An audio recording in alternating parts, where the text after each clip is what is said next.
Mga kababayan, ngayong araw po ng Lunes, June 2 na po 2025, meron po tayong pinaka-latest na weather update sa lagay ho ng ating panahon. Pero kung bago lang kayo sa ating channel, makikiusap muna po ako ng isang like at subscribe at pahita rin po ng notification bell para ma-notify po kayo sa ating mga weather update. Sa kasalukuyan ho, wala pa rin naman tayong minomonitor na anumang bagyo sa loob at labas ng ating Philippine Area of Responsibility. Pero mag-ingat pa rin tayo sa banta po ng Southwest Monsoon kasama na ho dyan ng mga localized thunderstorm. So ngayon ho, patuloy pa rin at nananatili ang malawak po na kaulapan sa ilang bahagi po o dito po sa West Philippine Sea na nagdadala naman ng habagat. Nakaka-apekto naman yan sa kanlurang bahagi po ng Luzon. So bago natin balikan yan mga kaibigan, meron ho tayo ngayong forecast weather condition, yung mga lugar na apektado ng hanging habagat. Sa area po ng Ilocos Region, kasama na ho dyan ang Batanes, ang Babuyan Islands, Zambales, kasama na ang Bataan. Ang weather condition ho dyan ay monsoon rains or yung pabugso-bugsong pag-uulan na minsan ay may kasamang malalakas na hangin. Nangyayari ho yan usually sa hapon ho at minsan sa gabi. Dahil ho yan sa southwest monsoon or hanging habagat. Yung mga lugar na yan, mag-ingat po tayo sa posibleng banta ng pagbabaha. Gayun din po sa banta ng mga landslide. Sa area naman po mga kaibigan ko ng Metro Manila, kasama na ho ang Cordillera Administrative Region, Calabarzon, Palawan, Occidental Mindoro, Oriental Mindoro at the rest po ng Central Luzon. Ang weather condition ho dyan, cloudy skies with scattered rains and thunderstorm. At pagdating naman niya sa hapon at sa gabi, dulot pa rin yan ng southwest monsoon. So yung impact niya, posibleng pagbabaha sa mababang lugar at gain din landslide sa mga landslide prone area. Ang ilang bahagi naman ng Luzon na hindi ko nabanggit ay makakaranas pa rin ng cloudy skies with scattered rains and thunderstorm pagdating ho sa hapon at sa gabi. Dahil pa rin yan sa southwest monsoon. Samantalang apektado naman ng localized thunderstorm ang malaking bahagi ho ng Visayas at ilang bahagi ng Mindanao. So marami nagtatanong mga kaibigan at dahil nga po rainy season na tayo, tag-ulan na po ngayong June at inaasahan na aabot yan minsan hanggang Disyembre pa. Ngayong buwan ho ng Hunyo, 1 hanggang 2 bagyo ang posible pong mabuo sa loob at labas ng ating Philippine Area of Responsibility. So yung mga bagyo na ito, karaniwan hong dumadaan at tumatama sa Luzon.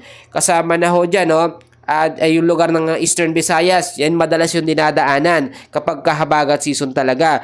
Ngunit may posible na mga lumihis or mag-recurve palayo ng ating bansa etong mga bagyo na yan. So kahit sabihin natin na 1 hanggang 2 bagyo, posible naman itong lumihis. So hindi natin sinasabi na agad-agad direktang tatama ito sa ating Philippine landmass. So kaibigan, karaniwan ding humahatak po ng habagat o hinahatak ng habagat etong mga bagyo na ito, papalapit po sa ating bansa na nagdadala naman ng tuloy-tuloy at malalakas na pag-uulan, partikular na ho sa kanlurang bahagi ng ating bansa. So bukod ho dyan mga kaibigan ko, mga kababayan, meron pa rin tayong heavy rainfall outlook dahil po sa southwest monsoon. Ngayong June 2, araw po ng Lunes, ay inaasahan po na 50 to 100 millimeters na dami ng ulan ang posibleng maranasan ho dito sa Ilocos Norte, Ilocos Sur, Pangasinan, La Union, Abra, Batanes, Babuyan Islands, Zambales at Bataan. Bukas naman ho, araw ng Martes, June 3, 50 to 100 millimeters din na dami ng ulan ang posibleng maranasan. Gayun pa rin sa Ilocos Norte, Ilocos Sur, La Union, Pangasinan, Abra, Zambales at Bataan. Pagdating naman po mga kaibigan ko, ng Wednesday ng afternoon, June 4, 50 to 100 millimeters pa rin na dami ng ulan ng posibleng maranasan dito sa Ilocos Norte, Ilocos Sur, La Union, Pangasinan at Zambales. Dahil nga po rainy season tayo, ugaliin natin magdala ng payong, jacket, kapote, panlaban ho yan sa mga biglaang mga pag-uulan. Madalas nangyayari yan sa hapon at sa gabi. Alam nyo, kahit wala pang bagyo, wala pa tayong mga tropical depression or low pressure area, ngayon pa lamang po ay maging handa na tayo. Mas maganda na naka-monitor tayo sa lagay ng ating panahon. Idadagdag ko lamang mga kaibigan ko, ngayong buwan po ng June, sitwasyon dahil nga po expected natin na posibleng 1 hanggang 2 bagyo ang pumasok, no, or mabuo sa loob at labas ng ating bansa. Ang unang bagyo ho, no, na mabubuo sa ating bansa ay tatawagin hong bagyong Auring. Marami nagsasabi ang tagal na daw ina-update yung bagyong Auring. Mga kababayan, mga kaibigan, wala pa ho tayong unang bagyo na mamonitor sa loob ng ating bansa, no? At kapag meron, yan yung bagyong Auring na ating sinasabi. Usually, kapag mahaba po talaga ang tag-init, dahil nakita nyo naman, simula January hanggang May, wala ho tayong na-monitor na kahit anumang bagyo. Dahil po, pumasok na ngayon ng tag-ulan, nakita nyo naman, pagdating sa umaga, sa tanghali, medyo makulimlim na ang panahon natin, no? Bibihira nang magpakita or magpa-araw, ito po si Haring Araw, magbigay ng mainit na panahon. Pero nararanasan pa rin natin yung malinsangan na panahon, madalas yan, no? Sa katanghalian. At dahil nga po mga kaibigan, napakahaba ng tag-init, etong tag-ulan ay posible ding maging mahaba, no? Nag-i-start yan ngayon June at tumatagal minsan pinakamahaba niya hanggang Disyembre na. Marami nagtatanong kung ilang bagyo ang posibleng mabuo ngayong taon po ng 2025.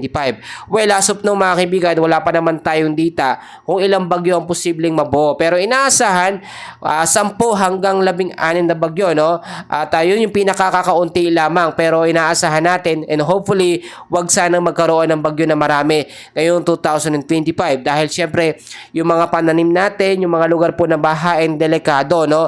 At alam naman natin, yung mga lugar na laging binabaha o prone sa mga bagyo, sobrang kinakabahan. Yung iba naman gustong-gusto dahil nga po gusto makaranas ng malamig na panahon, no? Wag naman natin anasamin mga kaibigan ko, mga kababayan. So, pinapaalala ko lamang, dahil nga po, nandito na tayo sa tag-ulan season, lagi po tayo maging updated sa lagay ng ating panahon, no? Manatili kayo nakatutok sa ating channel. Pangalawa, ugaliin ho natin mag-impact, no, or mag-imbak tayo ng sapat na pagkain para kapag merong mga pag-uulan, hindi tayo bili ng bili sa labas. Mas mahirap po mga kaibigan ko. Mag-ready din tayo ng mga charge ng phone natin, mga power bank para safe tayo at may charge kapag biglaan pong nawalan ng kuryente. Sa ngayon, yan muna ang update ko, no? At makikiusap ulit ako ng isang like and subscribe kung hindi ka pa nakasubscribe sa ating channel para lagi kitang ma-update sa lagay ng ating panahon. Maraming salamat po.